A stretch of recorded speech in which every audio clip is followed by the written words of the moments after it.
जनतेचा अधिकारनामा जाणीव हक्काची या न्यूज चॅनलमध्ये आपले स्वागत आहे। उभाटात नवी जान, संजय चौगुले यांची संघटन शुश्रूषा आणि निवडणूक पवित्रा स्पष्ट। आगामी महानगरपालिका निवडणुकीत शिवसेना उबाठा गटाला सन्मानजनक जागा न मिळाल्यास पर्यायी राजकीय भूमिका घेण्याचा स्पष्ट इशारा शिवसेना उबाठाचे जिल्हा प्रमुख संजय चौगुले यांनी दिला। महाविकास आघाडीतील घटक पक्ष म्हणून आमचा हक्क नाकारला तर शिवसेना माघार घेणार नाही, असा ठाम पवित्रा त्यांनी पत्रकार परिषदेत मांडला। जिल्हा प्रमुख पदाची सूत्रे स्वीकारल्यानंतर चौगुले म्हणाले, सध्या शिवसेनेत मरगळ आली आहे, ती आमच्या अस्तित्वात नाही तर संघटनेच्या हालचालीत आहे। शिवसैनिकांमध्ये संभ्रम आहे, पण तो दूर करून संघटना पुन्हा सक्षम करणार आहोत। निष्क्रिय पदाधिकाऱ्यांना बाजूला करून सक्रिय कार्यकर्त्यांना पुढे आणण्याची घोषणा त्यांनी केली। ते पुढे म्हणाले, शाखांची पुनर्बांधणी, विविध आघाड्यांची मजबूती आणि संपर्क विस्तार ही येणाऱ्या काळातील प्राथमिकता असेल। अरुण दुधवडकर, सुरेश प्रभू यांसारख्या नेत्यांना जोडून पक्ष अधिक सक्रिय केला जाईल। महानगरपालिका निवडणुकीसाठी आतापर्यंत 32 इच्छुकांनी लेखी उमेदवारी अर्ज दिल्याची माहिती त्यांनी दिली। इच्छुकांची संख्या आणखी वाढण्याची शक्यता वर्तवित उमेदवारी नियुक्तीसाठी निवडणूक समन्वय समिती उभारण्यात येणार असल्याचेही चौगुले यांनी स्पष्ट केले।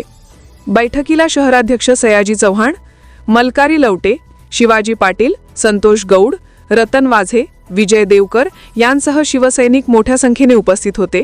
न्यूज चॅनल प्रतिनिधी श्री सचिन खोंद्रेसह अशा 2 विधानसभा जिल्हा प्रमुख म्हणून होते। माझं वास्तव्य ह्या शहरात असल्यामुळे आणि येणाऱ्या काळात होऊ घातलेल्या ह्या महानगरपालिकेच्या निवडणुका या विचारांना सन्माननीय पक्षप्रमुख उद्धवसाहेब ठाकरे यांच्या आदेशानं माझं कार्यक्षेत्र बदललं गेलं आणि मला इचलकरंजी आणि शिरोळ विधानसभेची जबाबदारी परवाच्या 14 नोव्हेंबर 2025 रोजी सामनाच्या वृत्तपत्रातून माझी निवड अधिकृतरित्या जाहीर झाली।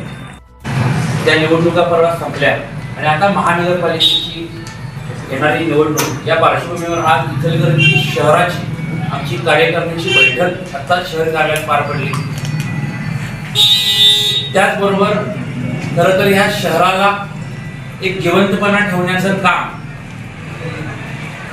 जे आपल्या सर्वच वृत्तपत्रांच्या आणि वृत्तपत्रांच्या प्रतिनिधींच्या माध्यमातून जे होतं की या शहरातले सगळे प्रश्न आपण जे अगदी निर्भीडपणे लोकांच्या समोर आणता आणि आता सध्या विरोधी पक्ष म्हणून आम्ही या भूमिकेत आहोत की तुम्ही मांडलेले हे प्रश्न किंबहुना सूचना ह्या नागरिकांच्या साठी आम्ही ते आंदोलनाच्या रूपातून किंबहुना निवेदनाच्या रूपातून घेऊन समोर यायचं आणि यासाठी सगळ्याच पत्रकार मित्रांचा एक वैयक्तिक संवाद व्हावा म्हणून खरं तर या पत्रकार कक्षाला भेट द्यायच्या निमित्ताने आम्ही इथं आलेलो आहोत। जनतेचा अधिकारनामा जाणीव हक्काची या न्यूज चॅनलमध्ये जनतेच्या हक्काचा आवाज, सत्ता व्यवस्थेचे प्रश्न थेट तुमच्यापर्यंत।